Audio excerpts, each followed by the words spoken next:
ครับผมวัดละนะครับจากช่องวัดละอยากเป็นยูทูบเบอร์ครับวันนี้ผมจะมาแนะนำวิธีการทำข้อต่อลูกบอลนะครับในการเอามาใส่ในฟิกเกอร์หรืองานที่เราจะทำซึ่งเป็นการเพิ่มจุดขยับนะครับให้กับตัวฟิกเกอร์ของเรานะครับมาดูอุปกรณ์นะครับเป็นอุปกรณ์ที่หาง่ายๆนะครับอันแรกเลยที่จำเป็นมากๆก็คือยางรองขาโต๊ะนะครับอันนี้เป็นขนาดเบอร์เล็กสุดนะครับสำหรับข้อต่อในส่วนที่เราเอาไปใช้เป็นต้นแขนต้นคออะไรพวกนี้นะครับข้อเท้านะครับก็จะเป็นเบอร์เล็กนะครับอันที่2ก็คือลูกปัดนะครับลูกปัดก็คือจะมีหลายๆเบอร์นะครับในท้องตลาดให้เราเลือกซื้อที่มันเหมาะสมกับขนาดของยางรองขาโต๊ะที่เรามีนะครับหรืองานที่เราจะใช้นะครับอันต่อไปก็คือตะปูนะครับตะปูก็เป็นตะปูเบอร์ทั่วๆไปครับเรามาเลือกเราเอาลองเลือกดูว่ามันเหมาะกับงานชิ้นไหนของเรานะครับแล้วก็เป็นท่อแป๊บ PVC นะครับที่เราตัดแล้วนะครับเพื่อที่จะมาทำเป็นตัวที่ยึดกับลูกบอลนะครับลูกบอลที่เรามาทำเป็นจอยนะครับครับนี่คือขนาดของท่อแป๊บที่เราตัดมานะครับเพื่อที่จะใช้ในการทำบอลจอยนะครับอันนี้เป็นข้อต่อแรกที่ต่อกับบอลนะครับเราก็ตัดให้มันพอดีกับงานที่เราจะใช้นะครับอันนี้เป็นส่วนต้นแขนนะครับ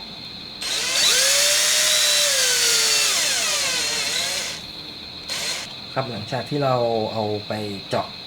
าะรูนะครับเพื่อใช้ยึดกับตัวแกนเหล็กนะครับที่เราเตรียมมาแล้วก็คือทำมาจากตะปูนะครับเราตัดแล้วก็ใช้ตะไบนะครับฝนให้มันเป็นเหลี่ยมแล้วก็มีขั้นๆอย่างนี้ครับเพื่อกันไม่ให้มันรูดนะครับเวลาที่เราใช้ไปนานๆแล้วก็มีการยึดเกาะที่ดีนะครับเพราะเดี๋ยวเราจะต้องใช้กาวร้อนนะครับกับผงยาแนวที่เราเตรียมไว้นะครับเพื่อช่วยในการยึดเกาะเพราะตรงนี้เป็นส่วนที่มันต้องรับน้ำหนักแล้วก็มีการเคลื่อนไหวบ่อยนะครับก็เลยจำเป็นต้องทำให้มันแน่นส่วนใครที่จะใช้แกนเป็น PVC เหลาเอาก็ได้นะครับถ้าเกิดชิ้นงานที่เราจะใช้มันไม่ได้มี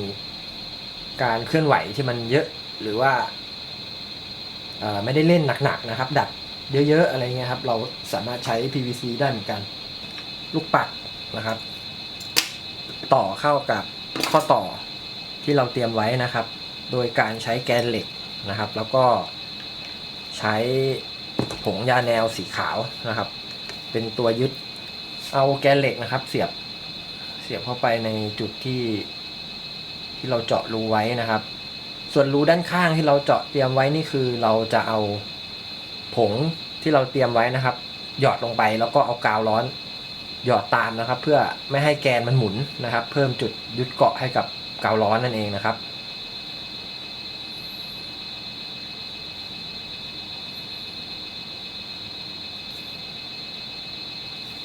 ครับหลังจากที่เราใช้แกนเหล็กต่อลงไปแล้วเราลองมาบิดดูนะครับลองดึงดูว่า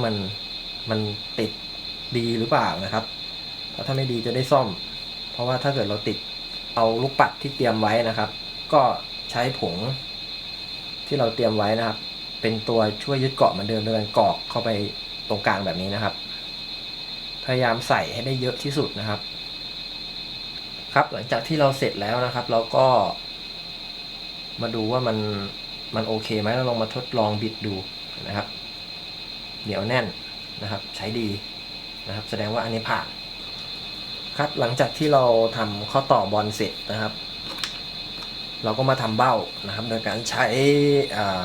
ยางรองขาโต๊ะนะครับอันนี้เป็นข้อต่อบอลตัวแกนที่เราทำเสร็จเมื่อกี้นะครับเราก็ลองมาวัดดูถ้าเกิดยา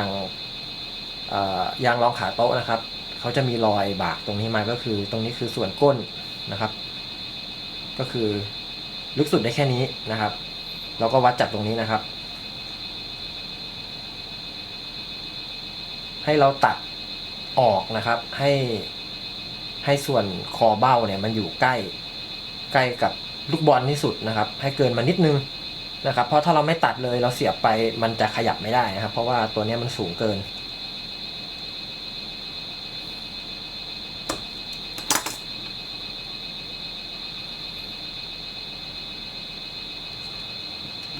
ครับพอตัดเสร็จแล้วทีนี้เราก็จะมาคว้านด้านในออกนะครับเพราะว่าตอนนี้มันฟิตมันใส่เข้าไปได้อยู่นะครับแต่ว่ามันจะใส่ยากเราใช้ปากกาสว่านนะครับขนาดเล็กแล้วก็ใช้หัวบอลคาร์ไบต์นะครับแบบกลมนะครับคว้านด้านในนะครับประมาณสักนิดนึงครับให้เราใส่ตัวบอลตัวแกนเข้าไปแล้วให้มันมีความหลวมนิดๆนะครับแล้วก็คว้านแค่ตรงส่วนนี้นะครับจากด้านในตรงขอบไม่ต้องคว้านนะครับเพราะว่าตรงนี้จะทำให้เป็นตัวยึดเกาะแกนอีกทีหนึ่งจะได้ไม่หลุดนะครับแล้วก็จะได้แน่นด้วยนะครับดูวิธีครับ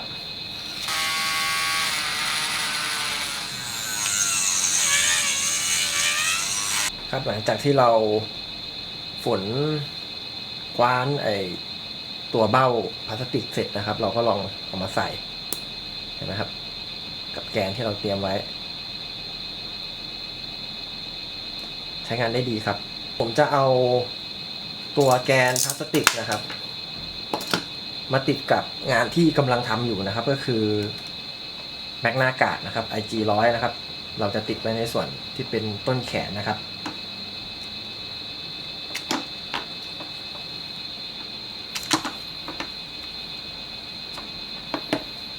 เราลอง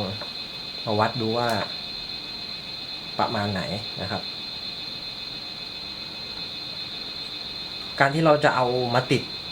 กับงานที่เราเตรียมไว้คือเราต้องมั่นใจนะครับว่ามันโอเคแล้วมันใช้ได้จริงๆนะครับเราค่อยติดนะครับเพราะว่าถ้ามันยังไม่โอเคมันแกะยากนะครับเพราะมันเป็นกาวร้อนนะครับติดแบบนี้ได้เลยนะครับแล้วก็เอากาวร้อนหยอดลงไปตามช่องหลังจากที่เราหยอดกาวเบ้ากับตัวงานเสร็จแล้วนะครับเราก็มาลองใส่แกนบอลจอยลงไปนะครับว่ามันดูว่ามันจะต้องแก้ไขอะไรไหมครับเห็นไหมครับ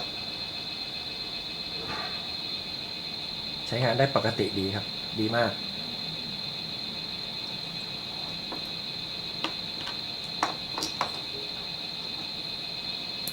นี่ครับ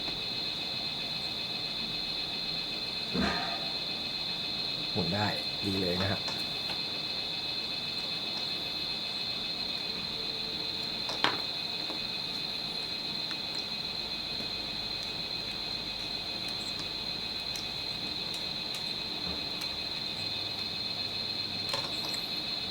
เห็นไหมครับแค่นี้เราก็จะได้บอลจอยพร้อมใช้งาน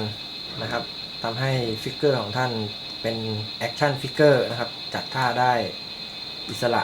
มีมิติมากขึ้นนะครับเอาไว้โพสท่าสวยๆนะครับถ่ายรูปหรือเอาไว้ตั้งโชว์ก็ทำให้มันดูมีชีวิตชีวามากขึ้นนะครับครับหวังว่าคลิปนี้จะมีประโยชน์กับเพื่อนๆนะครับ